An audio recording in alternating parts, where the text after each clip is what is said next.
Hello, this is Troy with Unevolved Living. As you can see, our Jerusalem artichokes have really popped up. But one of the things that I noticed is we're starting to get aphids on them. And so I'm actually going to treat the aphids with a neem oil. And what I do is I just, wherever they're exposed, give them a little squirt. Neem oil will actually smother them and also kill all the larvae and all that good sort of thing. But one of the things you notice is that you see ants with the aphids.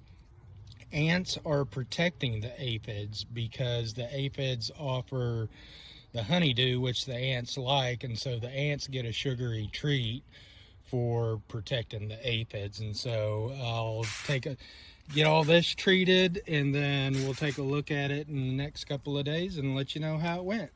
This is Troy with Unevolved Living. Have a great day. Goodbye.